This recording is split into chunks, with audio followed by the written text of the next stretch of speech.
Alright, looking at our problems on our review worksheet here, we're going to do our first section. So greatest common factor and grouping. Whenever we have two terms, the only methods available to us are greatest common factor and difference of squares. Since we don't have a minus, there's no difference of squares available. So I'm going to take out the greatest common factor. Between 42 and 30 is 6. Then between our x's, I could take 3 from both of them. That gives us 7x plus 5 left over. And that is the first one fully factored. Second one, I told you that we can't do AC method, so we're not going to try, even though with 3 terms we should be trying. Biggest number I can take from all of them is a 9. I hate when the first term is a negative, so I actually take out a negative, but you won't be counted wrong if you don't take out the negative 9. That leaves a positive 6x to the fourth minus 4x plus 1, or same answer if you didn't take out the negative. I just think the top one is a much friendlier answer. Third one, greatest common factor between all of these terms is a 9 and an x. That leaves us 3x cubed plus 2x squared plus 5x plus 9. We will now check for grouping, because grouping is with any 4 terms. From the first 2 terms, I can take out an x squared. That leaves 3x plus 2. So that means I have to create a 3x plus 2 from 5x and 9. That is not possible with a whole number. So that means grouping is not possible. Our final answer will be what's written in red. This bottom left question, 4 terms, so we're going to check greatest common factor and grouping. 56 and 21, that's a 7, but 40 and 15 don't have 7. Looking for greatest common factor.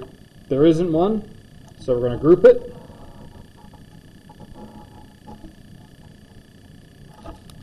I'm going to stick with red, sorry.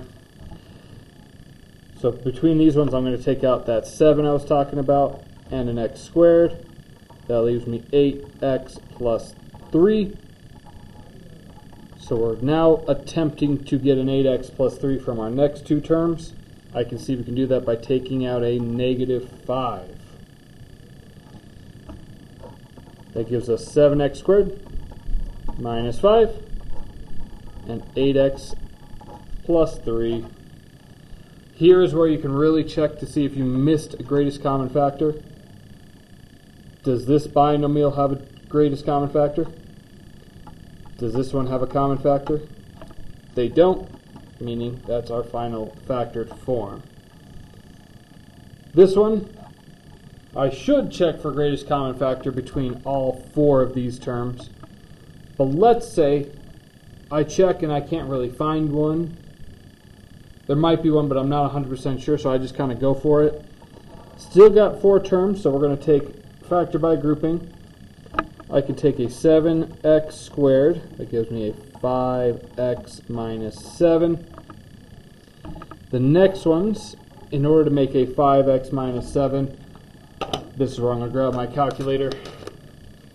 And I'm going to go, alright, 175 divided by 5, 35.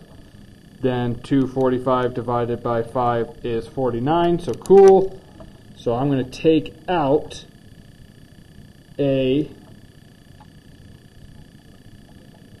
between these ones, to get this one to become a 5, I've got to take out 175, I've got to take out a 35.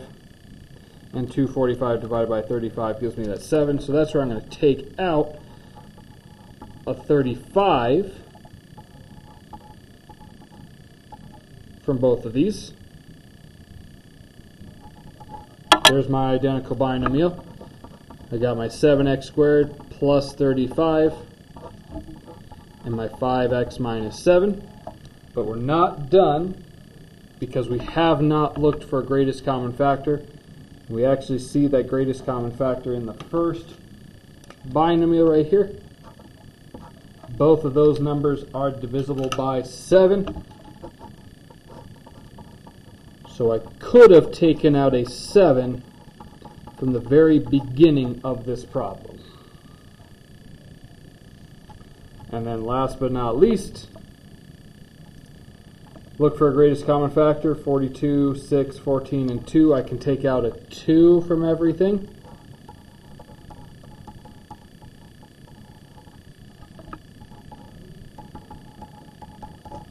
Like that. Even though the last term was a 2, 2 divided by 2 is a 1, so we leave that 1 placeholder. Now we do factor by grouping. First 2 I can take a 3x. That gives me 7y minus 1. I need that identical binomial right there. So I'm just going to take a 1. So that way 7y and the negative 1 stay exactly as they are. 2, our greatest common factor that we took out from the beginning. The 3x we took out from the first stuff. The 1 we took out from the second stuff. And our 7y minus 1 identical binomial. That's the first section of our review worksheet.